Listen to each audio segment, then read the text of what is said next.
नमस्कार, मैं हूं आपके साथ पलक शर्मा। आइए नजर डालते हैं फटाफट खबरों की ओर। भारत में लोकसभा चुनाव को लेकर राजनीतिक गलियारों में पहले ही हलचल मची हुई है। आरोप प्रत्यारोप का दौर जारी है। ऐसे में एक बार फिर भाजपा और कांग्रेस के बीच तनाव पैदा हो गया। दरअसल पाकिस्तान के एक पूर्व मंत्री ने कांग्रेस नेता राहुल गांधी की सोशल मीडिया पर तारीफ की है। इस पोस्ट को लेकर भाजपा ने विपक्षी पार्टियों को आड़े हाथ ले लिया।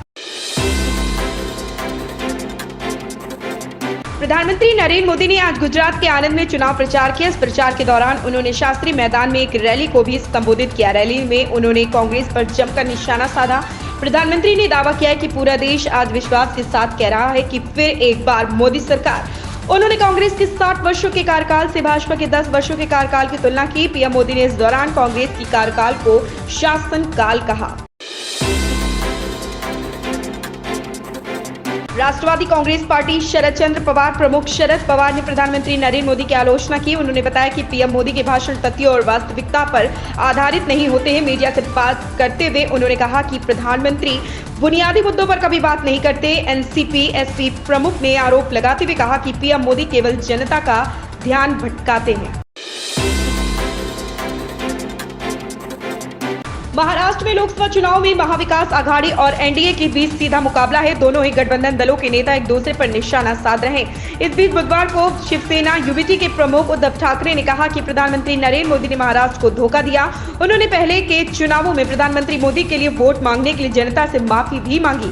ठाकरे राकांपा प्रमुख शरद पवार के साथ थे। दोनों नेताओं ने हाथक कांगड़े निर्वाचन क्षेत्र से शिवसेना के उम्मीदवार सत्यजीत पाटिल के समर्थन में कोल्हापुर जिले के इचलकरंजी में एक रैली की है।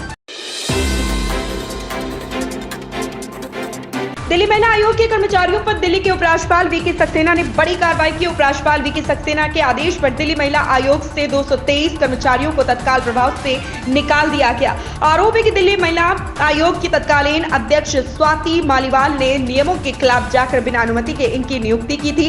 उपराज्यपाल के आदेश में डीसीडब्ल्यू एक्ट का हवाला दिया गया, जिसमें बताया गया है कि आयोग में सिर्फ 40 पद की स्वीकृति है।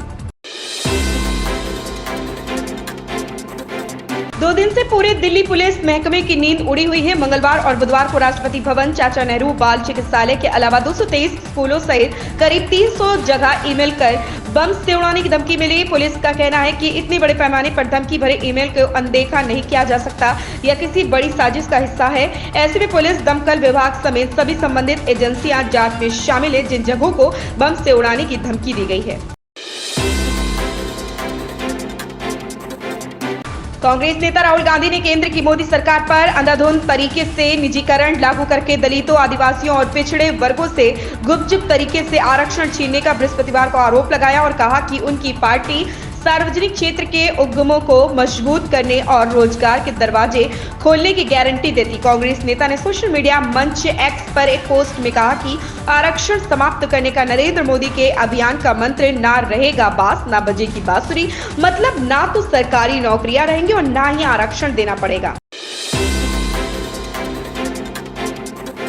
उत्तर प्रदेश के मुख्यमंत्री योगी आदित्यनाथ ने कांग्रेस नेता राहुल गांधी को इटली जाने की सलाह दी। राहुल की आलोचना करते हुए योगी ने कहा कि जब भी देश कठिन समय का सामना करता है तो वह इटली भाग जाते हैं। सीएम योगी ने यह भी सुझाव किया कि राहुल गांधी को यहां चुनाव प्रचार नहीं करना चाहिए। महाराष्ट्र के सांगली में एक जनसभा को संबोधित करते हुए सीएम योगी ने कहा कि आपने राहुल गांधी को देखा है, जब भी देश पर कठिन समय आता है तो वह सबसे पहले देश छोड़कर भाग जाते हैं।